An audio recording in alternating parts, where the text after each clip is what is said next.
Greetings, everyone. DFG here, guys. Hey, it's that time again. You might ask, what time is that? It's time to talk about reparations again. That's what time it is. To remind you that we need to be focused, that we're on a mission, and that we are determined and we got our mind made up to make sure that as we move forward, anyone that's running this so-called country, and I guess I call it so-called because it's not ran like a damn country anymore. But anyone who wants to run this country going forward that wants our support, we're going to take and revisit the whole conversation around 40 acres and a mule. And what do I mean by that? I'm talking about reparations. And I know, and I have to say this as a sidebar, there's still a lot of our people who are over there, talking this foolishness about, we don't need reparations. And as I said to that group, and if you're one of those members, I highly respect your right to not to want to be compensated. That's your right. But I will say this to you again. When Reparations Day comes, whether it comes through America coming to her senses or Yahweh breaking America into so many pieces and then they give it to us, however it comes, I assure you, we'll keep yours for you. You know what I'm saying? Like that, I think it's Allstate or State Farm, that part of their commercial is that you're in good hands. Well, your money will be in good hands until that day comes when you come looking for your check when that check is cut to us. Now, let me get farther into this conversation. Let's talk about wealth, the wealth of the United States of America. The United States of America has a net worth, get this number, guys, 200 and, I don't want to misquote it, okay? I don't want to misquote it. The United States has a net worth of $270 trillion. $270 trillion. It's the United States net worth. Okay? When you look at the average black family in America, just look at it. That number fluctuates somewhere between 9,800 and 1,200. I mean, 9,800 and $12,000. Yeah, I said 9,800 or $12,000.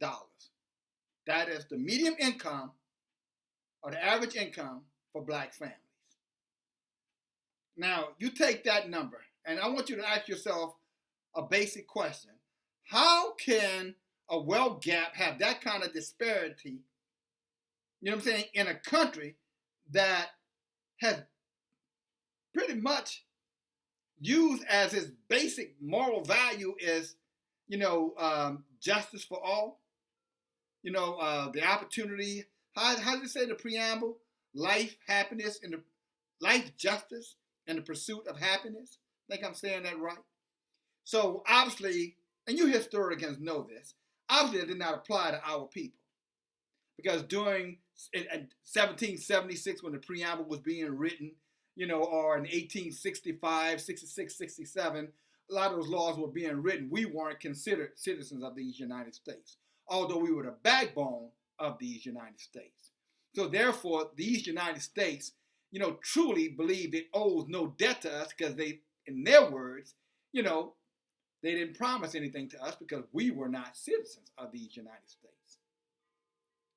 Now, we have to come to a place and time and ask ourselves, are we willing to accept that, knowing that our forefathers and our grandfathers and our fathers and our mothers and some of us and our young people have always been a part of contributing to this country. And for many, many, many, many, many years, hundreds of years, we made this country the wealthiest country on the planet. We.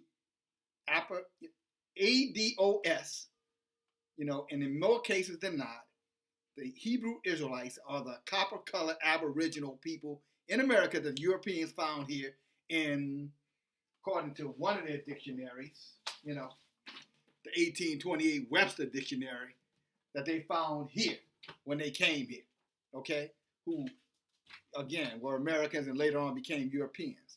I digress. But again, if I haven't convinced you yet, and here's another part I want to throw like a little curveball in here. You know, the conversation has come up many times. Black people need to do business with black people, and you know, and that's a fair statement. It's a logical statement. But here's one thing that those entrepreneurs and business-minded people are not taking into consideration. Here's something you're not thinking about. Black people are broke. On average, they're broke. If you got a net worth of $9,800, your ass is broke. And again, I'll challenge most of you guys to listen. Right now, if someone came to you and said, can you cut me a check for $10,000 and because I have a family emergency, anybody in your family, can you go to the bank right now and cut them a check for $10,000 and your life does not change at all? Even your naysayers, those of you who are saying the whole thing around, you know, black don't support black business. I'm not saying you're right or wrong, but I'm talking about wealth. I'm talking about money. And $10,000 is not wealth. Matter of fact, you're broke again. But for the sake of argument, how many of you guys right now, if one of your family members say, hey, look, I need $10,000. I'm not talking about if it's a life or death. No, they just need a $10,000 loan because they want to go buy a car. They have an old car and they want to get a new car. And they need $10,000 for a down payment. How many of you guys can go right now, write a check for $10,000 if you don't get it back, it doesn't even matter. Okay, if you can't do that, you're broke. Okay, if you can't do it, you're broke. And we know most of us, and if it's not you, I guarantee it's most of the people in your family. No disrespect. I love you. Just trying to give you some insight and some information on why we don't need to be fighting against reparations. But let me go a little bit further. All right? If you have a child that's born this year, okay? Because some of you guys say, well, things are going to get better. Things are getting better. Look at the stock market, the economy. You know, things always get better in the future. If you have a black child that's born, not this year, let me give you a little grace. If that child is born in 2020, by the year of 2053, so by the time that child is 33 years old, African Americans, okay, let me give you this information, net worth will fall to $0. Yeah, you heard me right. You know what I'm saying? African American wealth may fall to $0 by 2053. Okay? Now let me give you some information. Let me get into this. I'm sorry. Let me give you some more information on this. All right. If you'll bear with me, please. You came this far. Might as well go the rest of the way. You may have a glamorous six-figure salary, advanced degrees, an executive title at a large corporation, and still be impacted by the negative net worth virus that is prevalent in black communities. All right, according to, I can't see it, I'm sorry. I'm sure we'll find out who it is in a moment. Forgive me for that one. My picture froze it so I can keep going. You may have a glamorous six-figure, okay, I got it, advanced degree and an executive title at a large corporation and still be impacted by the negative network virus that is prevalent in the black communities. According to the Road to Zero Wealth report published by Prosperity Now and the Institute for Policy Studies, the median wealth of black Americans will fall to $0 by 2053 if current trends continue. For decades, we've been told that the education is the great equalizer, or that our education is a great equalizer.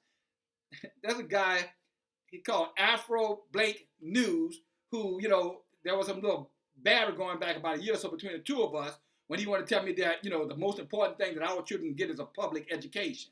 Well, maybe it's time for him to take a look at this article, but I'm going to leave it right there. I'm not trying to pick a fight with him. I just didn't agree with him then, and I don't agree with him now. For decades, we've been told that education is the great equalizer. Unfortunately, more education does not automatically translate into more household wealth in black communities. The latest Federal Reserve Board survey of the consumer finances show that a black person with a bachelor's degree has a median net worth that is only 2/3 of the median net worth of a white person with a bachelor's degree. Only 2/3. On top of that, student loan debt has delayed the wealth-building dreams of many educated African Americans. The National Center for Educational Statistics noted that an estimated 77.7% of black students borrow federal student loans to pay for higher education as opposed to 7.5% of white students. Wow, 7% of them have to get a loan to go to college. 77% of us have to get a loan to go to college. Wow. Studies continually show that black students are more likely to go in debt in order to live the dream of walking across a stage as a college graduate. Going to college is the first business decision many people will make, says Jeff Wilson II, author of The Lies of Our Parents Were Sold and Told to Us. The lies our parents were sold and told to us. I agree with that. And the principal at the W2 Group accounting firm. You don't go to college to build wealth. You go to college for a network so you can generate higher income producing opportunities. Wow. Have anybody say that anytime? That's the first time I've heard that, although that makes a hell of a lot of sense. There's no doubt about it. Education has helped many African Americans improve their socioeconomic status and gain access to many luxuries of life. Studies show that education has proven to increase earnings potential, but the income gained from pursuing higher education is undercut when you have to take out large sums of student loan money without a plan to pay it back. The interest adds up, and you will end up paying more than you borrowed if you don't understand the student loan repayment process.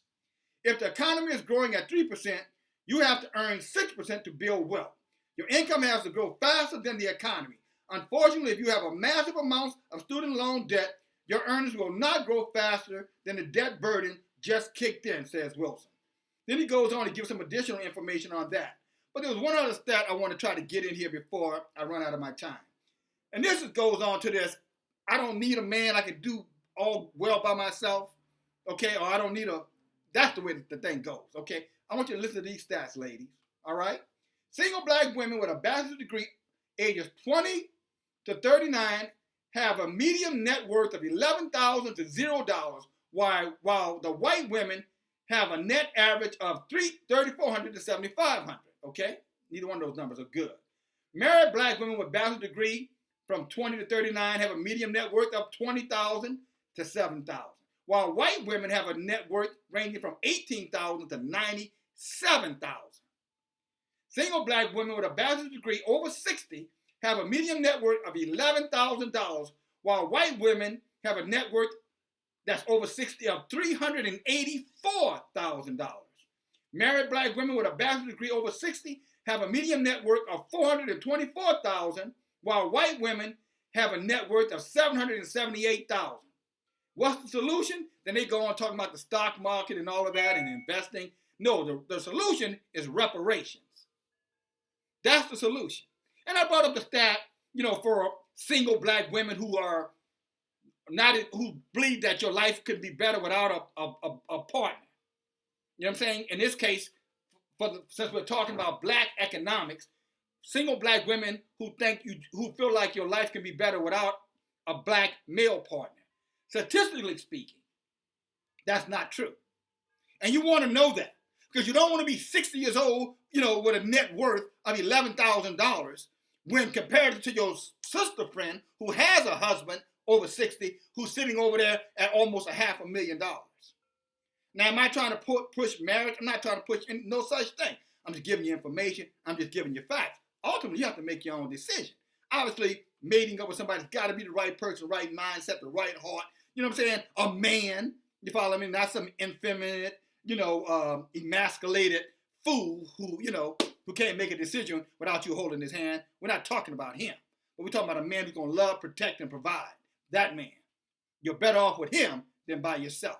And if you don't know it now at 39 or 25, you'll visit it at 60. And at that state, it's too late. But anyway, United States of America, $270 trillion. The average black family sitting at $9,000. We need reparations. No reparations, no vote.